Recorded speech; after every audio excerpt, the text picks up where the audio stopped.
নমস্কার বন্ধুরা, কেমন আছেন সবাই?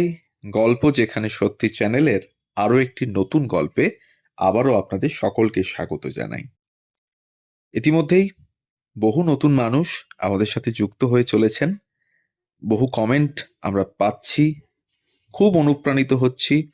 এইভাবে আমাদের পাশে থাকুন, আমরা যাতে অনুপ্রাণিত হয়ে আপনাদের সামনে নিয়ে আসতে পারি আরও নানান ধরনের তথ্যমূলক গল্প। আজকের গল্প এক বিশেষ গায়ককে নিয়ে। রবীন্দ্রনাথকে নিয়ে অনেকেই সঙ্গীত চর্চা করেছেন, কিন্তু কিছু মানুষ যেরকম জর্জ বিশ্বাস এবং আরেকজন অন্যতম শিল্পী যার কথা না বললেই নয়, তিনি হলেন সুবিনয় রায়। আজকের গল্প এই সুবিনয় রায়কে নিয়ে। হয়তো রবীন্দ্রসঙ্গীত শিল্পী হিসেবে প্রতিষ্ঠিত হওয়ার একটা চেষ্টারও শুরু তখন থেকেই। অশেষ বন্দ্যোপাধ্যায়ের পরামর্শে তিনি ধ্রুপদ শিখতে শুরু করেন বিষ্ণুপুর ঘরানার রমেশচন্দ্র বন্দ্যোপাধ্যায়ের কাছে। খেয়াল ঠুমরি শিখেছেন সুখেন্দু গোস্বামীর কাছে। সুখেন্দুবাবুই তাকে নিয়ে যান গিরিজা শঙ্কর চক্রবর্তীর বাড়িতে উচ্চাঙ্গ সঙ্গীতের সঙ্গে আরো নিবিড়ভাবে পরিচিত হবেন বলে। সুবিনয় রায় যে গান শেখেন সে কথা গিরিজা শঙ্করের কাছে গোপন রাখতে বলা হয়েছিল। তাই প্রথম দিনের সাক্ষাতে গিরিজাশঙ্কর যখন জানতে চান সুবিনয় কখনো গান শিখেছেন কিনা, তিনি সুখেন্দুবাবুর পরামর্শ মতো উত্তর দিয়েছিলেন না। কিন্তু তার গান শুনে গিরিজাশঙ্কর ঠিকই বুঝে ফেলেন সুবিনয় রায় যা বলছেন তা সত্যি নয়। আর তার ফল হয়েছিল এই: প্রতি বৃহস্পতিবার শিক্ষা শুরু করার আগে সুবিনয় রায়কে দুটি রবীন্দ্রনাথ ঠাকুরের গান গেয়ে শোনাতে হতো গিরিজাশঙ্করকে। চোখ বন্ধ করে তন্ময় হয়ে তিনি সে গান শুনতেন। তারপর শুরু হতো শিক্ষা। ওই বছরেই সুবিনয় রায়কে কলকাতার রেডিও স্টেশনে নিয়ে যান সুরেশ চক্রবর্তী অডিশন দেওয়ার জন্য। সেই অডিশনে সুবিনয় গেয়েছিলেন আমার জীবন পাত্র উচ্ছলিয়া মাধুরী করেছ দান, এই গানটি। কিন্তু আশ্চর্যের ব্যাপার, প্রথম চেষ্টায় তিনি পাশ করতে পারেননি। এরপর তাকে শচীন দেব বর্মনের কোনো গান গাইতে বলা হয়। সুবিনয় রায় তার অক্ষমতার কথা জানালে তাকে একটি হালকা চালের রবীন্দ্রনাথের গান গাইতে বলা হয়। সুবিনয় গান ওগো তুমি পঞ্চদশী এবং উত্তীর্ণ হন। তাকে 10 মিনিটের অনুষ্ঠানের জন্য গাইবার অনুমতি দেওয়া হয়। সুরেশ চক্রবর্তীর নির্দেশনায় তিনি গেয়েছিলেন শচীন দেব বর্মনের একটি আধুনিক গান গোধূলির ছায়াপথে ও রবীন্দ্রনাথের ওই মালতী লতা দোলে। 40-এর দশক থেকে রেডিওতে গাইতে শুরু করলেও একজন উচ্চ পর্যায়ের রবীন্দ্রসঙ্গীত শিল্পী হিসেবে সুবিনয় রায়কে আকাশবাণী ডেকেছিল অনেক পরে। এই আপগ্রেডেশনের অডিশন দেওয়া প্রসঙ্গে সুবিনয় জানিয়েছিলেন, সে সময় বহু শিল্পী যাদের সঙ্গীত পরিবেশনের মান যথার্থ ছিল না তাঁরাও রেডিওতে গান গাইতেন, কিন্তু আমি তখন গায়ক হিসেবে ওদের কাছে যথার্থ স্বীকৃতি পাইনি। তাই ব্যক্তিগত কারণে প্রায় 10 বছর গান গাওয়া ছেড়ে দিয়েছিলাম। আপগ্রেডেশনের অডিশন আমি দিইনি। আমার গানের অডিশন নেওয়ার কোনো যোগ্য ব্যক্তি অডিশন কমিটিতে ছিলেন না বলে আমি সন্দিহান ছিলাম। এই অভিমানের সমাধান করতে শুভগুহ ঠাকুরতা বিশেষভাবে উদ্যোগী হন। তার অনুরোধে ও পরিকল্পনায় ঠিক হয় আপনি শুধু একবার রেডিও স্টেশনের সামনের গেট দিয়ে ঢুকবেন, বিমানবাবু থাকবেন, আমরা চা খাবো, তারপরে আপনি বেরিয়ে আসবেন, ব্যাস আপনার অডিশন শেষ। এইভাবে শুভগুহ ঠাকুরতা বি হাই শিল্পী হিসেবে সুবিনয় রায়কে আকাশবাণীর অন্তর্ভুক্ত করে নেন। 1945 সালেই সুবিনয় রায়ের প্রথম রেকর্ড বেরোয় অনাদি কুমার দস্তিদারের পরিচালনায় কলম্বিয়া কোম্পানি থেকে। তিনি গেয়েছিলেন দুটি গান, এই করেছো ভালো ও তুমি ডাক দিয়েছ কোন সকালে। পরের বছর মানে 1946-এ দ্বিতীয় রেকর্ড বেরোয় এলেন নতুন দেশে ও গোপন কথাটি রবে না গোপনে। সুবিনয় রায় কেবলমাত্র একজন সুগায়ক ছিলেন তাই না, তিনি ছিলেন দক্ষ শিক্ষকও। তার এই দ্বৈত পরিচয় তাকে সমকালীন গায়কদের চেয়ে আলাদা করে দিয়েছিল। এর পেছনে সাংগীতিক পরিবেশ ক্রিয়াশীল ছিল। তা না হলে সেই সময়ে রেডিও ও চলচ্চিত্রের জনপ্রিয় গায়ক 41 বছরের পঙ্কজ মল্লিক নিভৃতে 25 বছর বয়সের মুখচোরা স্বল্পবাক অখ্যাত একজন তরুণের কাছে রবীন্দ্রনাথের গানের তালিম নিতে আসতেন না।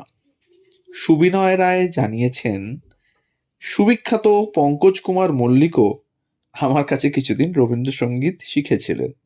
তবে দুঃখের বিষয়, কোনো কোনো মহল থেকে এ নিয়ে সংশয় প্রকাশ করা হয়েছে। বিখ্যাত পাকুড় মামলায় অভিযুক্ত ডাক্তার শিবপদ ভট্টাচার্যের বাড়ি ছিল সুকিয়া স্ট্রিটে। সেখানেই প্রতি রবিবার পঙ্কজবাবু আসতেন, আমিও যেতাম। দুটো হারমোনিয়াম রাখা থাকতো, খুবই শ্রদ্ধা নিয়ে উনি শিখতেন। আমাকে ডাকতেন অধ্যাপক বলে। আমার প্রশিক্ষণে পঙ্কজবাবু তিমির অবগুণ্ঠনে খরবায়ু বয় বেগে আঁধারো অম্বরে আর নাই নাই ভয় রেকর্ড করেছিলেন।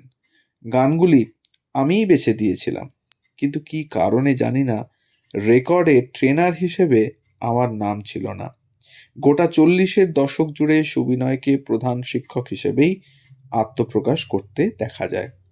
শান্তিনিকেতনের সঙ্গীত ভবন, কলকাতার গীতবিজ্ঞান, দক্ষিণী, গীতবিথি, মানে এটা তার নিজের প্রতিষ্ঠিত স্কুল, এই সমস্ত প্রতিষ্ঠানে গান শিখিয়েছেন। পরবর্তীকালে রানী মহালনবিশের উদ্যোগে আইএসআইতে যে গানের স্কুল খোলা হয়েছিল সেখানে এবং পরে ওর ছাত্র সন্তোষ ঠাকুরের স্কুল গান্ধর্বীতেও তিনি শিক্ষকতা করেছেন। শিক্ষক হিসেবে তিনি কেমন ছিলেন তার পরিচয় পাওয়া যায় তার অসংখ্য ছাত্রছাত্রীর স্মৃতিচারণায়, যাদের মধ্যে মনীষা মজুমদার, রাজ্যেশ্বর মিত্র, তরুণ বন্দ্যোপাধ্যায়, ইলা ঘোষ, সংঘমিত্রা গুপ্ত, ইন্দ্রাণী ভট্টাচার্য, অভিরূপ গুহ ঠাকুরতার মতো শিল্পীরাও রয়েছেন। 1946 সালের 11ই অক্টোবর সুবিনয় রায় বিবাহসূত্রে আবদ্ধ হন শিশু সাহিত্যিক অমরেন্দ্রনাথ দত্তর কন্যা ইন্দিরার সঙ্গে। 1947 সালে ওদের প্রথম সন্তান সুরজিৎ ও 1952 সালে সুরঞ্জনের জন্ম হয়। সুবিনয় রায় কখনোই শিক্ষক পরিচয় ছেড়ে জনপ্রিয় গায়কের ভূমিকায় এসে দাঁড়াতে চাননি। নিভৃত শিক্ষক হিসেবে তার পরিচয় সকলের কাছে মান্যতা পেলেও গায়ক সুবিনয় রায়কে রবীন্দ্রসঙ্গীতের শ্রোতারা প্রথম পেয়েছিলেন 1972 সালে। স্টুডেন্টস হেলথ হোমের উদ্যোগে সেই গান শোনার অভিজ্ঞতা সকলকে অভিভূত করেছিল। এরপর থেকে তিনি নিয়মিত জনসমক্ষে গান করেছেন। 1946-এর পর 1961-তে তিনি আবার রেকর্ডের জন্য গান গেয়েছিলেন। 1961 সালে রবীন্দ্র শতবর্ষ উদযাপনের পরে রবীন্দ্রনাথের গান নিয়ে বিপুল আগ্রহ তাকে বাধ্য করেছিল তার সেই ভাবনাকে লিপিবদ্ধ করতে।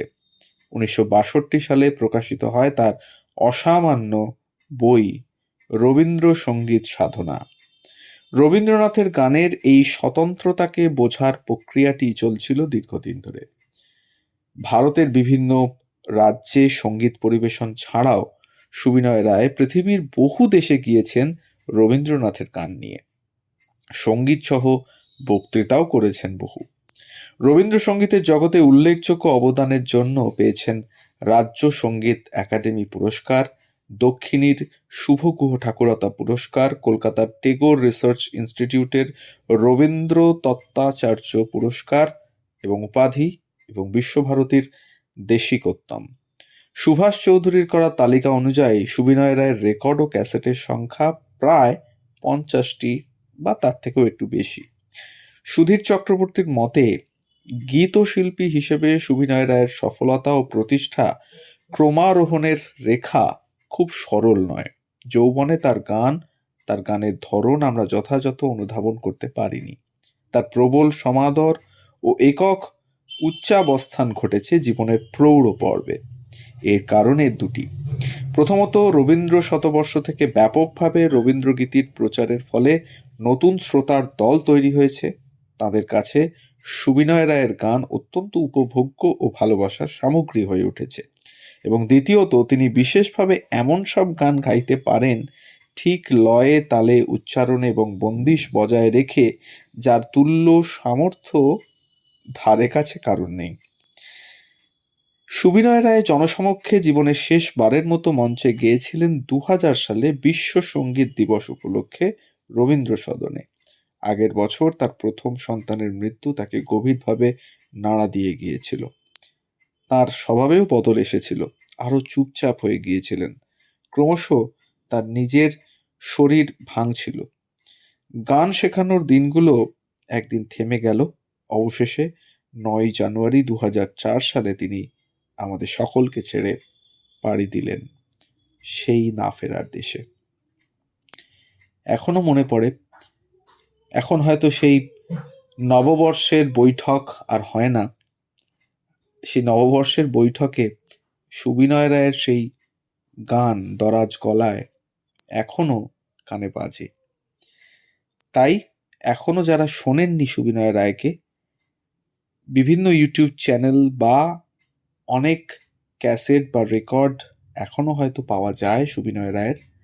দয়া করে একই লাবণ্যপূর্ণ প্রাতে প্রাণে এসো হে, এই গানটি বিশেষ করে আমার খুব প্রিয় সুবিনয় রায়ের কণ্ঠে। আশা করি এই গানটি আরো অনেকের কাছেই খুব প্রিয় এনার কণ্ঠে। তাই যে সমস্ত ছোটরা আমাদের গল্পগুলো শুনছেন তাদের উদ্দেশ্যে বলি, আপনারা হয়তো এদের গান শোনেননি, তাই একটু পারলে শুনে নিন।